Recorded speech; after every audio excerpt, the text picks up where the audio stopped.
This is Rob Carbone, and you're listening to BD4. Here's Barrett from shake and bake. Hits a three. That's eyes in the crowd with Barrett. 5 on the 24. Barrett previously in the air ball. The drive, the land, backs it home. Gets it back, keeps it out there. Barrett for three. RJ Barrett from downtown. Quick trigger three. Gets another triple. Looking for more. Smith to the buzzer. Now it's good. Smith from way downtown at the buzzer. No good open look. Puts it in. They're on their feet at Madison Square Garden. Elliott to Ewing. That'll make the Garden warm. Patrick Ewing faced a double team, but still was able to hit. Finish. And the foul. Easton ducks under. Got it. With 8 tenths left. What is going on, guys? This is Rob Carbone coming at you with another episode of BD4, where there is no better way to get your Yankees and Knicks analysis. I always get confused when I'm pointing because I've got the camera set up and it's kind of it's mirrored. So, but yes, welcome to BD4 episode 129, where we will be dissecting Deni Avdija tonight. I hope I said that correctly, but yes, we're going to keep, diving into this whole, draft scouting thing that we've been doing over the last couple of months, and just recently made our way up on the board to the lotto prospects. Started with LaMelo Ball a couple days ago, then we covered Killian Hayes. Those two are probably my two top priorities, the two guys that I want most. But fucking Deni is not, he might not be on my top list, but he's worth going over and breaking down just because, fucking Christ, my voice today, I'm losing it. But, no, Deni's worth going over just because he's he's going to be in the lottery regardless, and it's up to the Knicks in the end. So, we don't have a say. So, might as well cover Deni Avdija.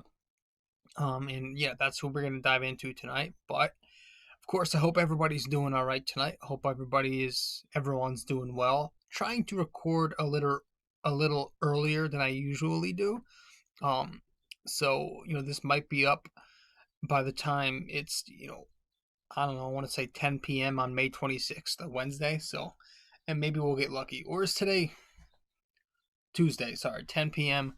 It'll probably be up 10 p.m. May 26th on a Tuesday. So if we're lucky, if I can get the editing done in time and everything. So that's when I'm recording this, is May 26th. So hopefully we can have a same day posting date and get it out a little earlier than usual this time. But yes, Deni is who we're going to be diving into tonight. And that's pretty much it. I mean, for the intro, there's not much else to say. I know the NBA is gaining some serious momentum in returning. It looks more and more likely that we're going to get a remainder of the season. It looks like they're just discussing a couple of formats right now. I know they're trying to be creative, and obviously that's going to have to be in play here. It might not be the most conventional finish to the NBA season here in 2020, but I just want ball. I just want to watch some hoops, man. And it's been a while since I've shit on the Knicks, or it's been a while since I've just watched some other teams play ball. So whatever route they go, if they want to add in, just go straight to the playoffs, or if they want to, format it differently, or if they want to finish out the regular seasons, more traditionally and then get to the playoffs from there. Whatever they do, I'm for it, because I just want to watch ball, guys. So. Of course, it's a controversial topic that everybody's been going over, but for me, I just want to watch something. So that's pretty much my take on that. Let's head to a break really quick. We're going to head to a break, and then we're going to get to Deni Avdija. All right, as soon as we get back. Okay.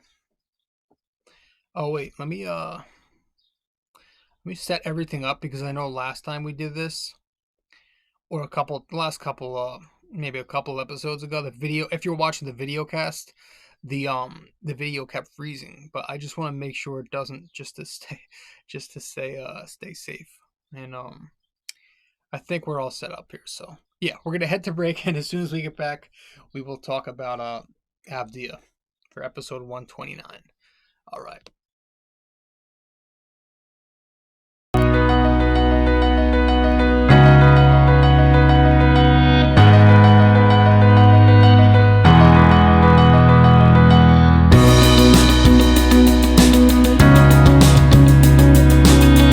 Hey fellas, really quick before we continue with the show, I just want to remind you, if you haven't yet subscribed to BD4, be sure to do so right now.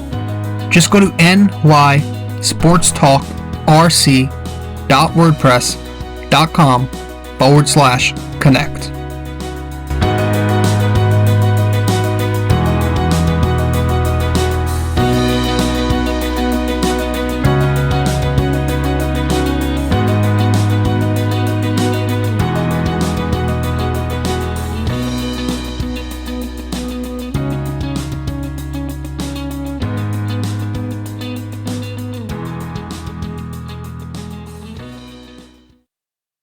You can call him whatever you want, really. Guard, forward, combo wing, point forward. He's just a 6'9", 220-pound player with a 6'10" wingspan.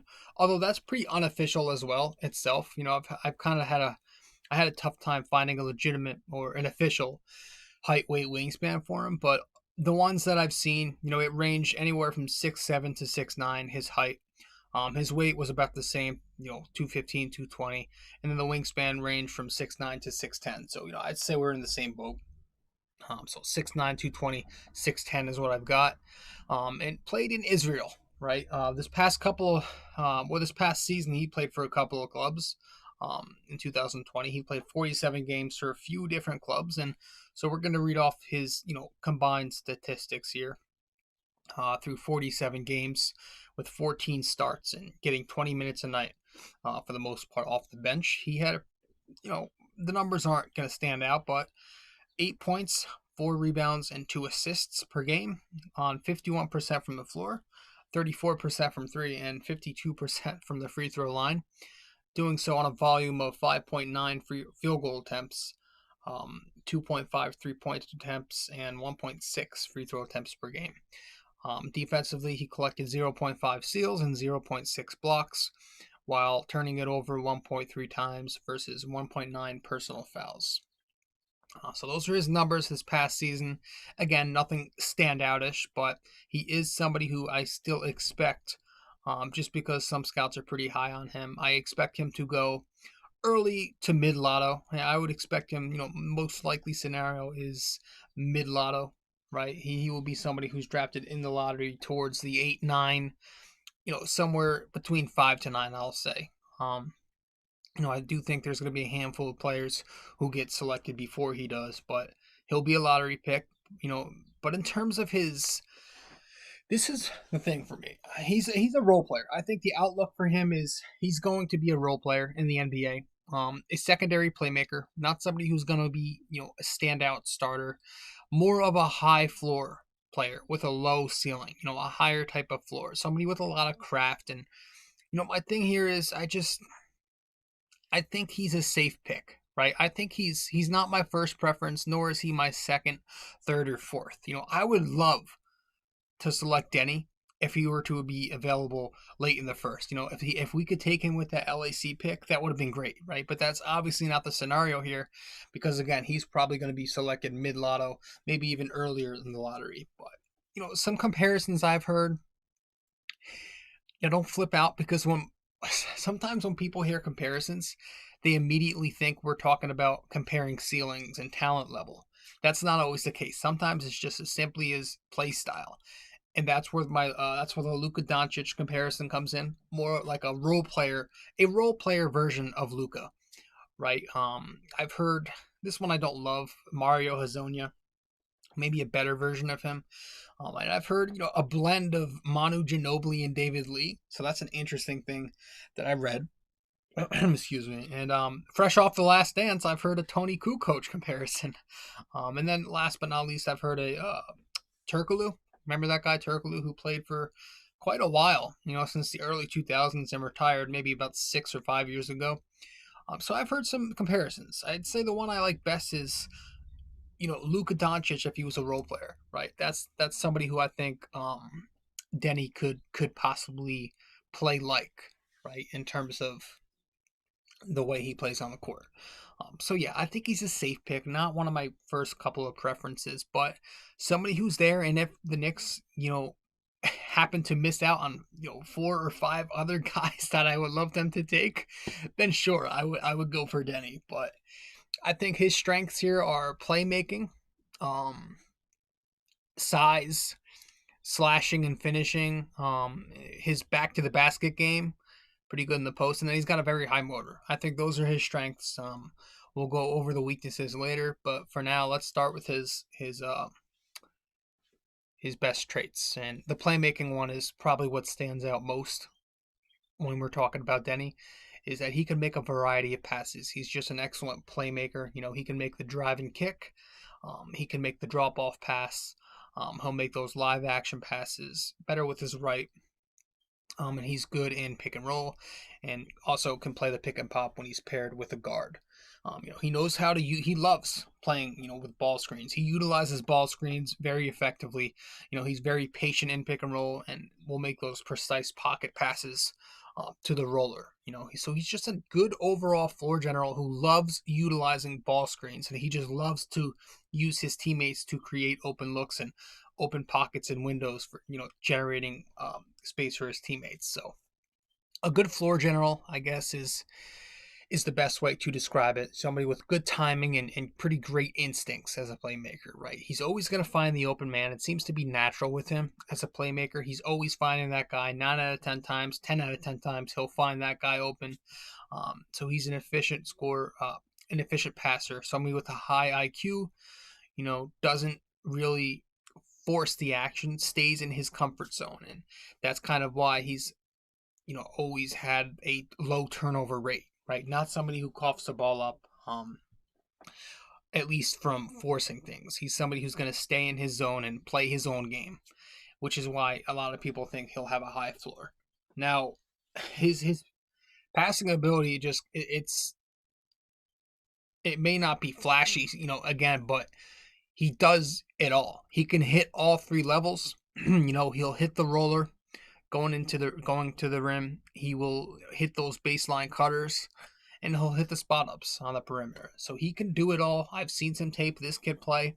I like his passing wits. I do, And on top of that, he's got a pretty good, decent handle, decent ball handling ability to occasionally beat you in ISO. So next pro here I have is his size. His size is again 6'9", 220. That's pretty damn good for a guy who's going to be playing a lot of point guard, point forward, right? He'll bring versatility defensively too. If he can improve his strength and maybe improve his agility a little more, he will be a very versatile player who could slide up from anywhere from the 1 to the 4. And then slashing and finishing, right? He's an excellent cutter, very good off the ball, and a good finisher when he gets to the rim. Great timing when he makes his cuts, great angling on his cuts, good body control when he's finishing at the rim, and he's got very good positioning on his cuts, knows where to go. And he stays low when he's cutting, and he's just very smart out there. Doesn't need to have that ball in his hands. It's just, and when he does, when he's catching and driving, which is something he likes to do a lot, and the catch and drive is something that RJ Barrett actually does pretty well too. He's got a pretty solid touch at the rim, Deni. So he can finish using his craft and his smarts, and he's got a pretty decent variety of moves. Going from a Euro step to a spin move. He likes to do those little off foot lay-ins. So he's pretty versatile off the ball. Okay, and I know Tel Aviv, his most recent team, I think they had him running off the ball very often. I think he was best. Not to say he's a primary, not primary, but he's a secondary playmaker. He's somebody who's going to have the ball in his hands. But having played so much off ball with Tel Aviv, he's used to it. He can do both, which is so beneficial to the Knicks. Would provide them with so much more flexibility in their lineups. So, and then here, last couple of strengths here. One is I've got his back to the basket game is very, very, very strong. It's advanced. He's got an advanced post game, very efficient in post ups. At a low volume, doesn't post up a ton, but it's still a good tool to have, for an NBA wing. It's something that's going to be useful. He could, he liked to. I know he liked to internationally when he was playing in Israel, he likes to take advantage of those mismatches, right? And he's pretty physical in the post, so that's something I expect him to carry over. Again, with his good body control too, that would also help out. And then last but not least, last but not least, Jesus fuck, his motor. This is somebody who's got an incredible work ethic. You never see him half-assing it.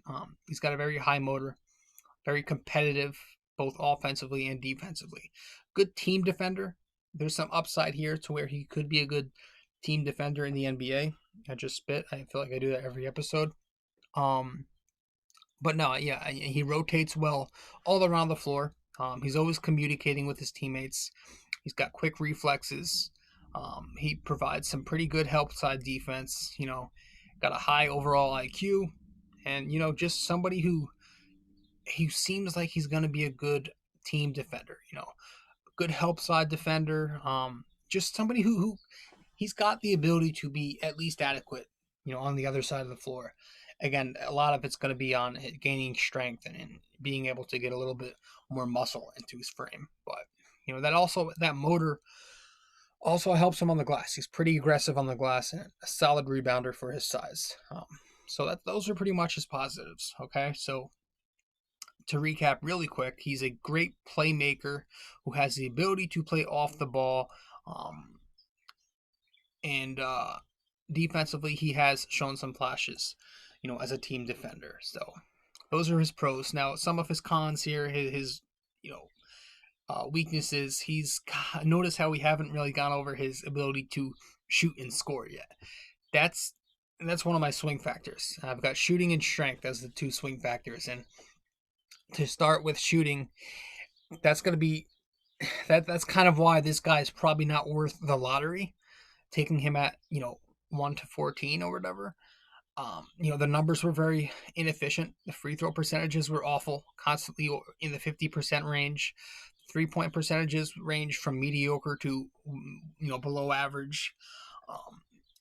And he's got good form on the upper body, but it's just an inconsistent result. Just because sometimes you can look at his lower body, sometimes his legs will kind of flail out, and it doesn't always look natural. So I don't know about the shooting. I don't know how much of an upside he has as a shooter. That's really what's going to, decide his career at the NBA level, right? If he can become adequate, then sure, he'll be a high rotation player. But if he doesn't really improve much, or if he only improves a little or not at all, he's going to find himself buried in the bottom of rotation, maybe even in the G League more than he is at the NBA. So that's one of the negatives here to his game. I also have that he's not very athletic. In the NBA, players are bigger, faster, stronger. How is he going to cope with that, right? That's something we've got to focus on. He's got good, but also pretty safe and basic handles. So not an extraordinary ball handler. He has enough to where he could get by at the point forward position, but it's nothing crazy to expect an upside again as a scorer with the ball in his hands. More of a catch and shoot cutter type of player who's going to score that way if he does. So, and then the length, the strength is pretty mediocre depending on what position he wants to play. It's going to hurt him defensively if he's matched up with bigger fours, right? But that's one of the things with him. He's also a poor mover laterally. He's not the quickest guy, so he's not really quick enough to take on those ones and twos and small ball threes, but he's also not really strong enough yet to guard the full-time fours in the NBA. So he's more of a tweener at the moment. We just have to see where he ends up. and also very foul reliant. When he's beat off the dribble in his closeouts, he'll just resort to fouling, and that can be frustrating to watch. So overall defensively, unless he gains some muscle, puts on some weight, some muscle, he's going to be very matchup dependent, I believe, on both ends, to be honest with you. So that's just something I see again as a swing factor here. Unless he gains muscle, he's going to get bullied down low, and he's going to have some trouble, unless he gains some quickness on the perimeter as well. And of course, like I said, that shooting needs to improve to be least adequate. But those are my thoughts on Deni. Deni Avdija, a combo forward from Israel, and he's there. He's definitely there. He's an option. Not my preference. Somebody I would love to take later in the first if that were an option, or even middle of the first. I wouldn't hate that. But I think the likely scenario here is he is going to be in the lottery. I'm praying that he slips and we can get lucky, but I just hope he's not somebody I expect, or he's not somebody I want to take in the as our first pick of the first round. But let's get to our question of the night, our NYK question of the night.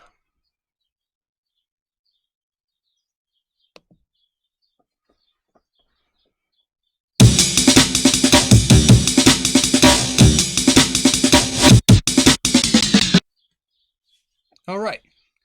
So tonight's question, I've got, pull it up on my phone real quick. Who coached the 1969-1970 New York Knicks to their first NBA title? Who coached the 1969-1970 New York Knicks to their first NBA title?